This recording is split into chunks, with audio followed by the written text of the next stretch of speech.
ሞገስ እንግዲህ ለጓደኛው ለብሩኬ እንዲሁም ለመድብል ሲል መስዋዕት ሆኗል ማለት ነው። ደረቱን በጥይት ሰጥቶ ህይወቱን አሳልፏል።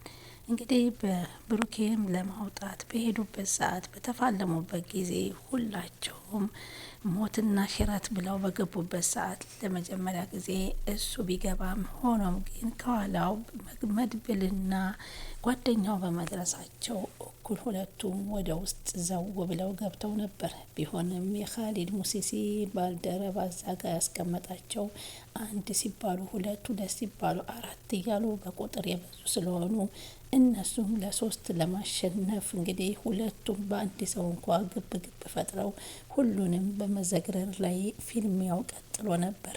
በዚህም አጋጣሚ የመድብል ጓደኛ ከዚህ በፊት ወገቡ ላይ ቁስለት ቢኖረውም ቁስለቱን እየተቋቋመ እነሱን ከማሸነፍ ወደ ኋላ አላለም ነበር።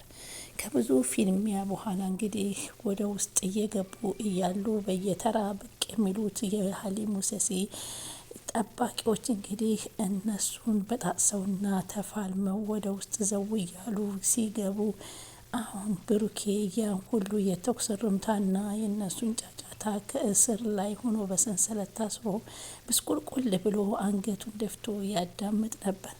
እውነት ሰው ካሁን ሊደርስልኝ ነው ወይ? እነማን ናቸው እንደዚህ የሚፋለሙት? እያለ እንደ ቅጂት ይመለከታቸው ነበረ። በዚህም ሰዓት ነበረ ዘው ብለው ሲገቡ እንግዲህ ፊት ለፊት አንድ እያንሰራራ ብዙሃኑ እያልሞቱ ስለነበሩ አንድ በማንሰራራት ላይ ያለው ጥይቱን አንስቶ ወደ ሞገስ ደረት ላይ የተኮሰበት። በዚህን ሰዓት ነበር ሞገስ ህይወቱ ያለፈው።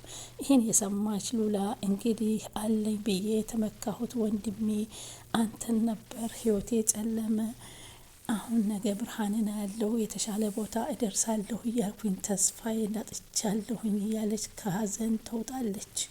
በዚህን ጊዜም እንግዲህ ያ ጠበቃ የካሊድ ሙሲሲ እንግዲህ ሰው ምን ያደርጋት ይሆን የሚለው የሁላችንም ጥያቄ ነው። በእርግጥ ሞገስን ይህን አደጋ በደረሰበት ሰዓት ሁላችንም ሳናዝን አልቀረንም። ምክንያቱም ከዚህ ወዳ ብሎ ቆራጥነቱን ለጓደኛው መስዋዕት ለማድረግ ከመድብል ጋር ተነጋግሮ ሄዶ ነበር። በዚህ አጋጣሚ እንግዲህ ብሩኬንም አግኝተውታል ማለት ነው። በጣም ደስ የሚለው ነገር ደግሞ ብሩኬን በህይወት ማግኘታቸውና ይዘው ለመውጣት በሁለት በሶስት እየታገሉ እያንሰራሩ ይዘው ሲያገኙት ውሃ ነበር የሚለው። ወንድሙ መድብል ስላገኘ በጣም ተደስተው ብሩኬ ወንድምህ ነኝ፣ ደረስኩልህ ወንድሜ በህይወት አለ፣ ሞገስ እልል እያለ እልልታውን እያቃጠለው ነበር። በዚህ ሰዓት እንግዲህ ይዘው ብሩኬን ወጥተዋል ማለት ነው። ሰላም ወደ ቻናል የተከታታዮች ሰላማችሁ ያላችሁበት ይብዛልኝ። ለቻናል አዲስ የሆናችሁ ሰብስክራይብ፣ ላይክ፣ ሼር እያደረጋችሁ እንድትከታተሉኝ እስከ መጨረሻ በትህትና ጠይቃለሁ። ምሳሌ ቀጣይ ፓርቲ ዘንላችሁ መቅረብ ቀርበናል።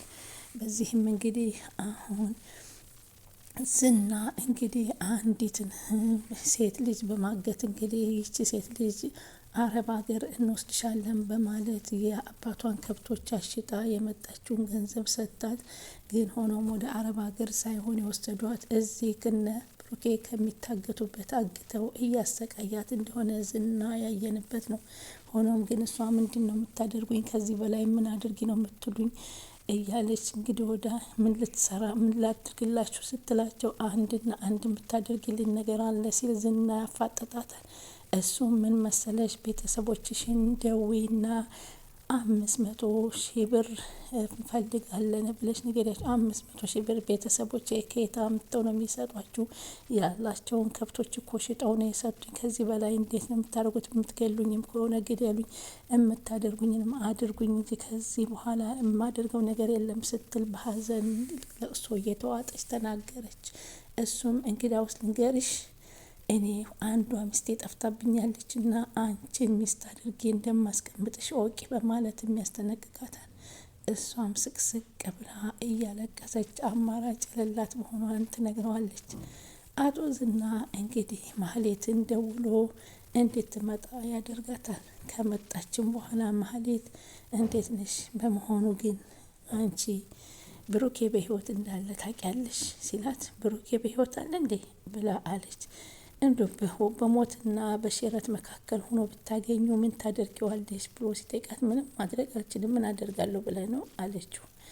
ግን ልንገርሽ አንድ ነገር ላዝሽ ነው። ምንድን ነው ግን ብሩኬን የያዛችሁት እናንተ ናችሁ እንዴ? ያገታችሁት እናንተ ናችሁ እንዴ? በማለት ጠይቀዋል። አንቺ ያለብሽ ወዴት ሲሉሽ ወደ አቤት፣ ወደ ሲሉሽ ወዳ ማድረግ አለብሽ እንጂ ምንም አይነት ጥያቄ መጠየቅ እድል የለሽም በማለት አፏን ያዘጋታል። ለመሆኑ ያቺ እህትሽ ኤፍራታን የት ወሰድሻት? ቤት ውስጥ ዘግተሽ ይዘሽ ሌላን ቦታ ናት ትይኛለሽ ሲል ጠይቃታል። ኧረ በፍጹም እኔ ኤፍራታን አላየዋትም በማለት ትክደዋለች። እንግዲህ ኤፍራታ ካልተገኘች መስዋዕት ብትሆኚ አንቺ እንደሆንሽ ትወቂ።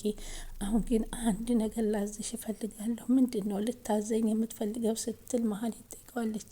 ወደ መድብል ሄደሽ መድብል የት እንዳለ አጣሪልኝ ብሎ ሲጠይቃት እሷ ደግሞ መድብል እኮ እኔ ጋር በፍጹም አይገናኝም፣ ከተጣላን ቆይተናል፣ እንዴት ነው ወደ መድብል የሚሄደው ብላ ስትለው ነገርኩሽ አድርጊ የምልሽን ነገር መፈጸም ግዴታሽ እንደሆነ አታቂም በማለት ይላታል።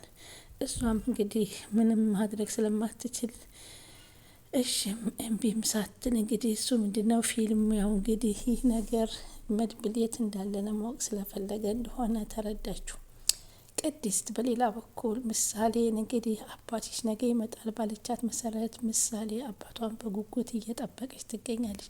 ሆኖም ግን አባቷ ይመጣል ብላ ቅድስት ቡናም ሆነ አበባ ነስንሳ ያዘጋጀችው ነገር ባለመኖሩ ቅድስትዬ አባቴ ዛሬ ይመጣል አላልሽም እንዴም? ግን ምንም ዝግጅት የለም ተነሺ እናንጥፍ ቤቱ እናዘጋጅ አለቻት። አባትሽ ሲመጣ ግን ብስቁልቁል ብሎ ስለሚመጣ ምንም ነገር እንዳታደርግቻ። በፍጹም ምንም አላደርገውም ብድግ ብዬ አባቴን እቅፍ ነው ማደርገው አለቻት። አሁን እንደሱ ነው የሚደረገው በማለት ትነግራታለች። ግን አሁን ማህሌትን ብትመጣ አባትሽ እናቴ ናት ያታለሽ ስትላት አባቴ ይዟት ከመጣ አዎ እናቴ ናት እላታል። ነገሩ እኮ ግን ባለፈውም እኮ አግተን ሳለ እባካችሁ ፍቷት እያለች እናቴ ስትያን ነበር። አንድ ሰሞን ደግሞ አንቺ ነሽ እናቴ ትኛለሽ በማለት ቅድስት ትጠይቃታለች። አዎ ቅድስትዬ አንቺ እኮ እናቴ ነሽ አሁንም በማለት ግን የእናትነቷን ጥግ ታሳያታለች። ለማንኛውም እስቲ ይመጣል ብዬሻለሁኝ ሸር ጉድ እንላለን ስትል ትነግራታለች። ዳጣ በአንድ በኩል እንግዲህ ዝናን እየፈራሽ ፈራ ተባያለች ስትሄድ እንግዲህ መርዞን አግኝተዋለች። መርዞንም እንግዲህ ቦድጋርድ ሁነኝ እያለች ስትለው ለምንድን ነው ዛሬ ከባድ ፊልሚያ አለ ትለዋለች። ምንድን ነው ከባድ ፊልሚያ ያለው በማለት ይጠይቃታል። ያው የቅድስት ባል ይመጣል ዛሬ ስትላት እንዴ ቅድስት ባለ ትዳር ነች እንዴ በማለት ይጠይቃታል። አዎ ባለ ትዳር እኮ ነች አታውቅም እንዴ በማለት እንግዲህ ስትነግረው በፍጹም እኔ ነኝ ቅድስት ማግባት የምችለው ማንም አያገባትም በማለት እንግዲህ መርዞ ሲናገር መጀመሪያ አንተ ንፋስ ይዞ ከዚህ አንስቶ አዳማ ይወረውርሃል፣ በጎንና በጎንሽ ድንጋይ አድርገህ ከበድ ማለት አለብህ ስትል ነበር እየቀለደችበት። በዚህ መካከል እያሉ እንግዲህ ኤፍራታ ደግሞ ምን ላድርግ እኔ ካሁን በኋላ ምንድን ነው እየረሳልሽ እንዳይመስልሽ ዝና ትላታለች ወይዘሮ ማህሌት። እሷን ካላመጣሽ አንቺን ጥሬ ስጋሽ ነው ምበላ ወይንም አንቺን ነው አንድ ነገር የማደርግሽ እያለኝ ስለሆነ እባክህ አሁን እኔ አንቺን አሳልፌ ለመስጠት ስለማልፈልግ ነው ስትል ትነግራታለች። እና አንቺ በቀራ እህትሽን አሳልፈሽ ልትሰጪ ነው እንዴ? ታዲያ ምንም ማድረግ አልችልም።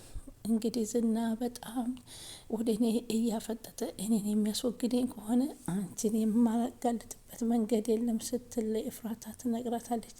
ኤፍራታም እንግዲህ ስራዬን ጥዬ መኖር አልችልም፣ ምን እበላለሁ፣ ምን እጠጣለሁኝ፣ ምንም ማድረግ አልችልም፣ ያደረገውን ያድርገኝ፣ እንግዲህ ከዚህ በኋላ ምንም ማድረግ አልችልም በማለት ተስፋ የቆረጠች ትመስላለች ኤፍራታም።